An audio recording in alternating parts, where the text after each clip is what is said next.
Hawak na ng mga otoridad ang mga sospek na nasa likod ng pang-hold up at pagtangay sa mga diamante ng isang Indian national matapos itong mahuli sa isinagawang follow-up operation ng PNP sa San Juan City. Nakatutok dyan si Patrolman Raymond J. Gravera.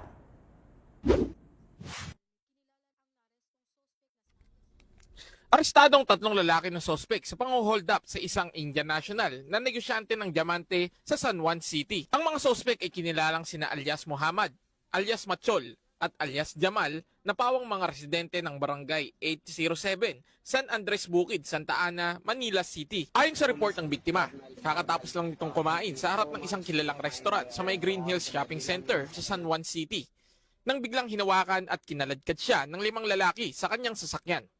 Pisikal na inabuso at pinagbantaan ng mga sospek na papatayin ang biktima kung ito ay pumalag.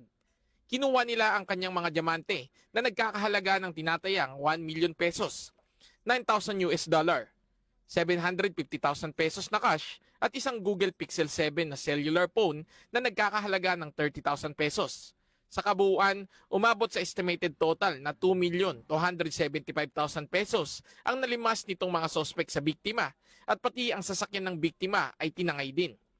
Ibinaba ang biktima sa kahabaan ng Barangay Santa Lucia, lungsod ng San Juan at dali-daling tumakas ang mga sospek sa pinangyarihan. Agad na i-report sa San Juan City Police Station ang insidente. Dahil sa mabilisang aksyon at pagsagawa ng hot pursuit operation ng mga kapulisan ng San Juan City Police Station sa pamamagitan ng pag-backtracking ng mga CCTV footage sa mga posibleng nadaanan ng mga sospek mula sa pinangyarihan ng pang-hold up ay agad na tunton ang tinitirhan ng mga ito. Personal na kinilala ng biktima ang isa sa mga sospek habang isinasagawa ang entrapment operation sa nasabing lugar kung saan nakatira ang mga ito. Agad na naaresto ang mga sospek at na-recover din ang mga ninakaw ng mga ito. Na-recover naman sa Santa Maria, Bulacan ang kotse ng biktima.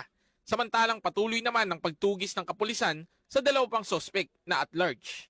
Police Colonel Marmal helped me so much to find all my belongings and everything. I recovered my diamond and I'm waiting for my peso and dollar.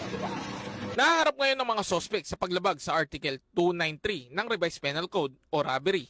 Matapos basahan ng kanilang karapatan ng mga sospek, ay pansamantalang nakapiit sa San Juan City Police Station Custodial Facility habang hinihintay ang nakatakdang araw ng pagdinig sa kanilang kaso sa korte. Mula dito sa Eastern Police District, ako po ang inyong PNN correspondent, Patrolman Raymond J. Gravera, alagad ng batas, tagataguyod ng Balitang Pulis.